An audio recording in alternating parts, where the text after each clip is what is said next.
Although St David is the patron saint of Wales, there are still plenty of other saints from Welsh history whose stories are just as fascinating. Some of the next few saint stories offer some lovely tales of human nature, but others have a dark tone to them.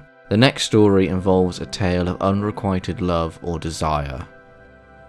Saint Winifred or Gwenffawi is reported to have lived around the 7th century in North Wales at Holywell, and like Saint David, details on her life come from sources written much later. The first one is a Welsh manuscript written in 1135, giving us details on her life and a list of miracles she is said to have performed. And the second one is from an Englishman called Robert, who was the Prior of Shrewsbury, who wrote his version in 1138. We will be following the Welsh version. So to begin, Winifred was a member of Welsh royalty in the north of Wales, and her uncle was Saint Bino, who at some point began to educate the young Winifred on one of her father's estates. During one average day for Winifred, where she would be committed to her tasks, a prince called Cadog of a nearby kingdom approached her and demanded she marry him. Saint Winifred refused, and in a fury, Cadog attacked her. Winifred fled to a nearby church, but as she got to the door, Cadog caught her and chopped her head off. In one account, her head rolls into the church, and where it stopped, a holy well is formed. Horrified at what had transpired, Saint Bino took Winifred's head and placed it next to her body and prayed that she might be resurrected. Suddenly, Winifred was made whole again, with a white scar across her neck to symbolize her martyrdom. As for Cadog, he was struck dead, and the earth is said to have opened up and his body fell into the earth. The other version in the Life of Saint Bino changes the story to fit a narrative similar to one in the Bible where Jesus resurrected a person. You'll find these parallels in other saint stories, and we've already covered one like this in Saint David's tale.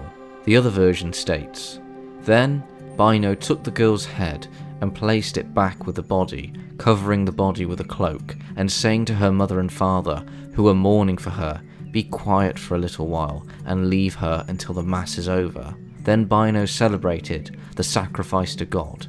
When the Mass was finished, the girl rose up, entirely healed, and dried the sweat from her face.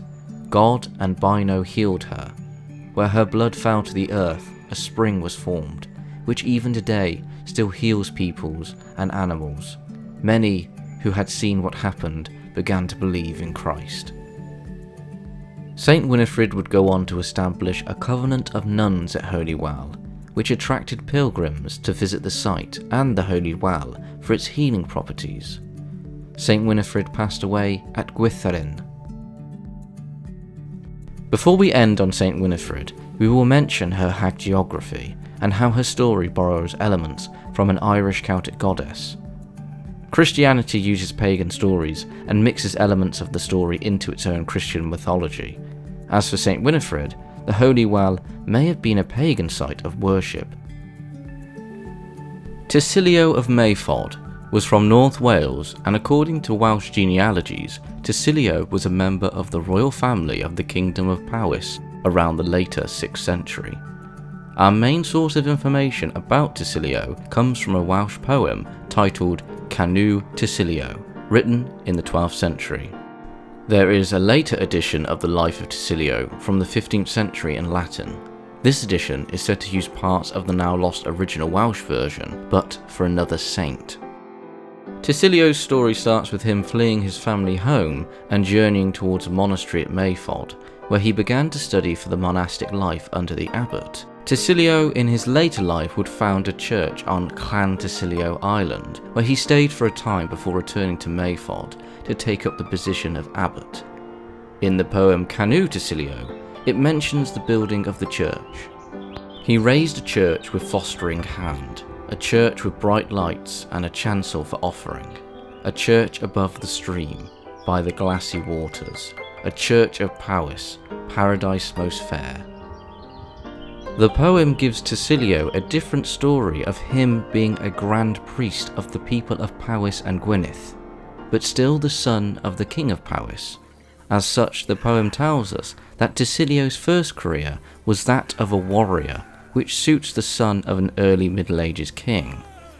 The poem goes on to mention Tasilio fighting to defend his people from the Northumbrians at the Battle of Maserfield. The poem describes the event. The lamenting after the battle was a precious omen, attacking wonderfully in battle, powerfully causing devastation amidst the shouting of soldiers. In a fight of serpents, he was the serpent of chieftains. He stood his ground. May God stand by us. The Battle of Maserfield was a major battle in 642, in which the forces of Mercia, Gwynedd, and Powys all fought against the kingdom of Northumbria and won. After this event, Tasilio settled in Brittany, establishing a monastery there, and later dying there. In another version, he is said to have died in Wales. Saint Melangeth. One of the few female saints in Welsh history, her story is even more obscure than most, as her story is from a manuscript which is dated nearly 800 years after her lifetime. But the manuscript may have been copied from earlier, now lost sources. Melangeth's life begins in Ireland, as a member of royalty, as her father was an Irish chieftain, and like members of a Middle Ages royal family, Melangeth would be expected to marry a noble for diplomatic reasons. Yet Melangeth refused an arranged marriage on the grounds of her celibacy. She then fled to Wales at Pennant Melangeth, where she would live for the next 15 years, before meeting a prince called Brockwal Ystithrog, who was out hunting with his hounds. Brockwal's hounds had chased a hare, which fled towards Melangeth and hid in her cloak as she was praying. What happened next is described from the book Celtic Saints of Wales by Elizabeth Rees. Then the prince cried, "Get it, hounds, get it!" But the more he shouted, urging them on, the further the dogs retreated, and howling fled from the little animal. Finally, the prince, altogether astonished, asked the girl how long she had lived on her own on his lands in such a lonely spot. In reply, the girl said that she had not seen a human face for these 15 years. Flabbergasted by her response, the prince, admiring her piety and dedication, offered her lands in the valley on which to build a covenant. The prince declared, "O most worthy Virgin Melangeth, I give and present to you the most willingly these my lands for the service of God, that they may be a perpetual asylum, refuge and defence, in honour of your name, excellent girl.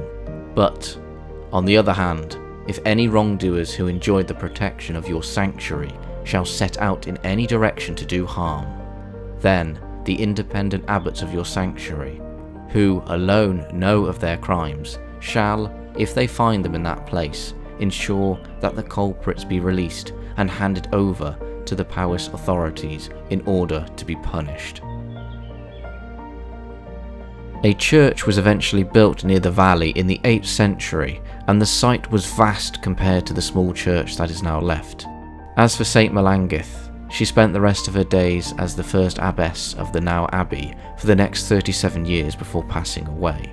She became the patron saint of hares, and her remains are said to have been buried in the local church, or the church was built around her tomb. As the site of the church predates Christianity, as archaeological research shows the site was originally a Middle Bronze Age cemetery, dating around 1200 BC.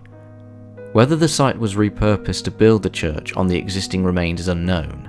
The church itself has been reconstructed many times over the centuries, as the current building is dated from the 12th century onwards.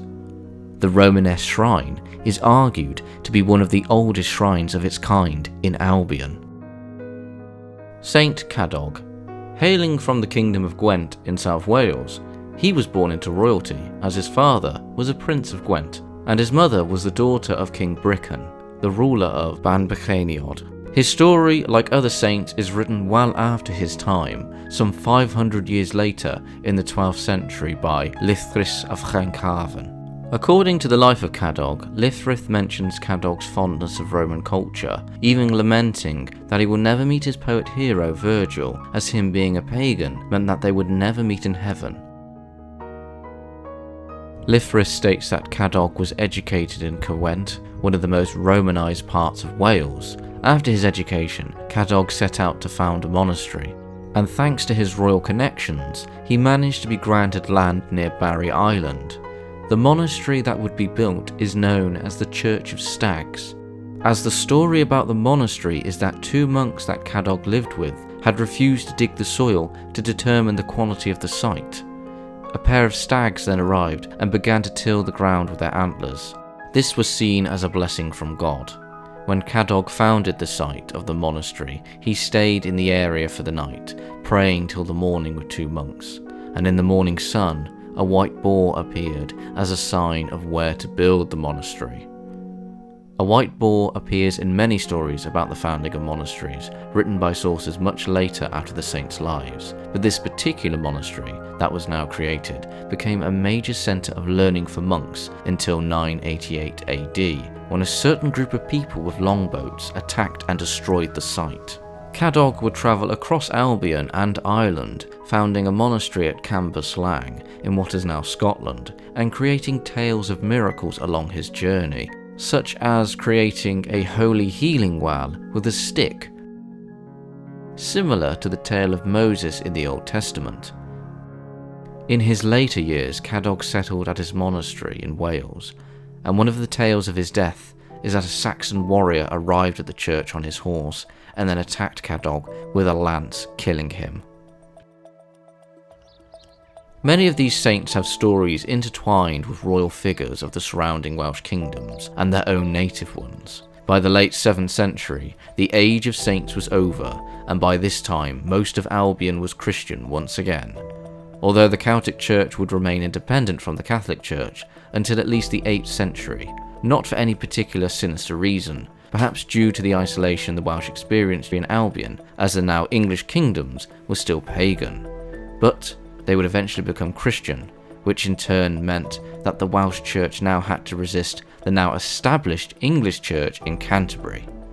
An example of this is the dating of Easter, as the Celtic Church followed a different system from a time where the Western Roman Empire still existed. John Davies describes the disagreement in dating. The Celtic Church adhered to a system devised by the Western Church in 1314, while Rome followed a system adopted there in 457. But even with the English kingdoms now Christian, the fighting for territories would reach new heights, as by the late 7th century, the English kingdoms were firmly rooted in southern Albion, and new challenges awaited the Welsh kingdoms and kings.